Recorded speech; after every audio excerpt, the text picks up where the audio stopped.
अस्सलाम वालेकुम dear students, hope you all are fine. Dear students, आज के इस लेक्चर में हम डिस्कस करेंगे about green revolution.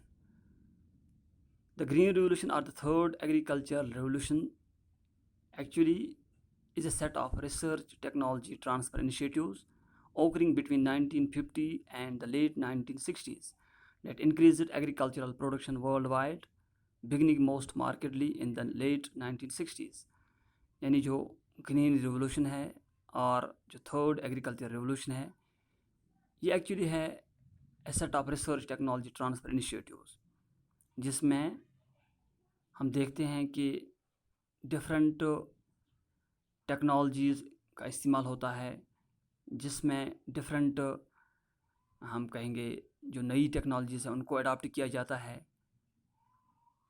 And this initiative was started between 1950s and the late 1960s।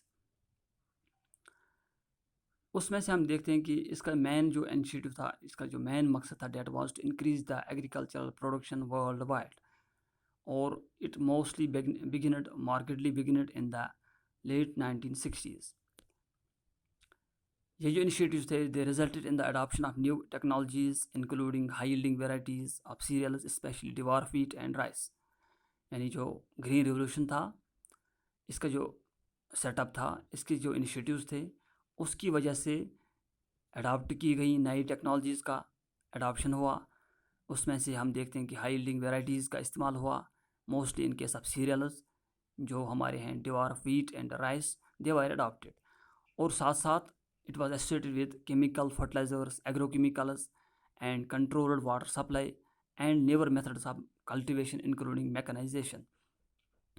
यानी the initiatives which resulted in the, we can say, adoption of new technologies as high yielding varieties, it was associated, यानी उसके साथ साथ this green revolution was associated with the use of chemical fertilizers। यानी जो chemical fertilizers थे उनका इस्तेमाल किया गया, एग्रोकेमिकल्स का इस्तेमाल किया गया, कंट्रोल्ड वाटर सप्लाई का इस्तेमाल हुआ, और जो नए मेथड्स ऑफ कल्टिवेशन है, जैसे हम यूज़ ऑफ मैकेनाइजेशन या हम कहेंगे use of machinery extra in the field of agriculture, they all were associated, or we can say they were adopted in case of green revolution।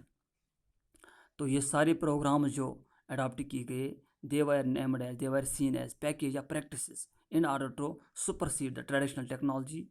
जो हमारी traditional agriculture technology थी, उसको overcome करने के लिए these all initiatives were seen as a package of practices, or these were adopted as a whole, or we can say these all practices were adopted as a whole। तो अगर हम green revolution की बात करते हैं, mostly जो Ford foundation या रॉकीफेलर foundation थे in the Mexico, they were initially heavily involved in this development of green revolution. उसमें से जो एक ग्रीन हम कहेंगे एक की लीडर था, that was named as Norman बोरलेग।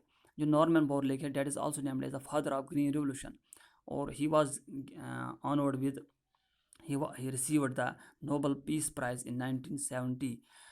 तो this Norman Borlaug जो है, he is credited that he saved over 1 million people from starvation by the concept, by the, we can say, initiative of this green revolution। तो जो green रिवोल्यूशन का approach था, it's basic approach was to development of high yielding varieties of cereal grains, expansion of irrigation infrastructure, modernization of management techniques, distribution of hybrid seeds, synthetic fertilizers and pesticides to farmers। यानी ये जो approach था green रिवोल्यूशन का, इसका मकसद था कि we should develop high yielding varieties of cereals. तो वो वेराइटीज़ हम डेवलप करें सीरियल ग्रेन्स की, जैसे राइस है, व्हीट की, which are high yielding, which produce high yield, which give more and more production. इसके साथ साथ we should go for increase in the expansion of the agricultural infrastructure जो हमारी है, उसको हम इंक्रीज़ करें।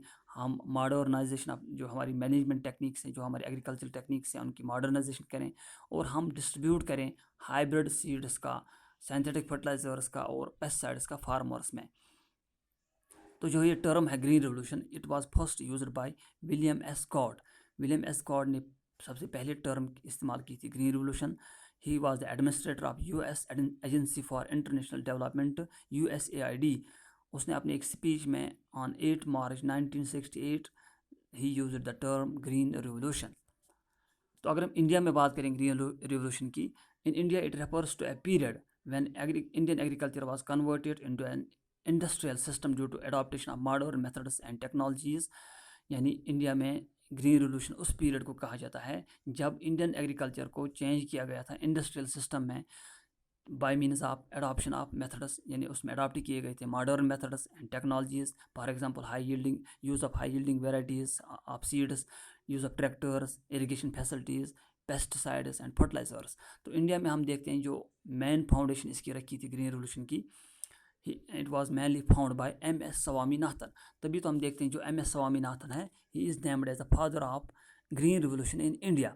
तो जो ग्रीन रिवोल्यूशन इंडिया में शुरू किया गया, it was actually a part of that larger green revolution which was initiated by the Norman Borlaug, which was associated with the agricultural research and technologies to increase the agricultural productivity in the developing world।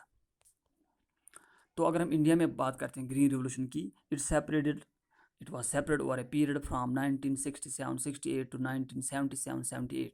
उसमें क्या हुआ कि जो India का status था as a food deficient country, it was changed to one of the world's leading agricultural nations. यानी इस दौरान जो इंडिया में जो ग्रीन रिवोल्यूशन का पीरियड था, उसमें इंडिया का जो स्टेट्स था in terms of agricultural production, that was changed. इससे पहले जो इंडिया था that was a food deficient country, उसके बाद इंडिया बन गया one of the world's leading agricultural nations.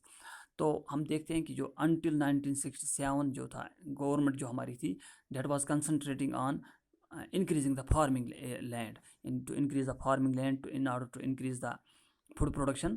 तो जो हमारी गवर्नमेंट थी वो फार्म लैंड को इंक्रीज़ कर रही थी, उसकी एक्सपेंशन कर रही थी, लेकिन हम देखते हैं जो हमारी पॉपुलेशन थी इस दौरान, that was growing at a faster rate than the food production. तो इसका असर ये हुआ कि it immediately called for drastic action to increase the yield. तो यानी जो हमारी फूड प्रोडक्शन थी वो कम थी in term then the population growth. तो उसकी वजह से क्या हुआ कि there was an immediate need and drastic action to increase the yield. उसकी वजह से this action came in the form of green revolution. यानी उसकी वजह से जो ग्रीन रिवोल्यूशन का कंसेप्ट था, या हम कहेंगे जो ग्रीन रिवोल्यूशन का अप्रोच था, that was adopted in India. तो हम जब देखते हैं ग्रीन रिवोल्यूशन की term, it is a general term, it is a general term that is applied to successful agricultural experiments in many developing countries।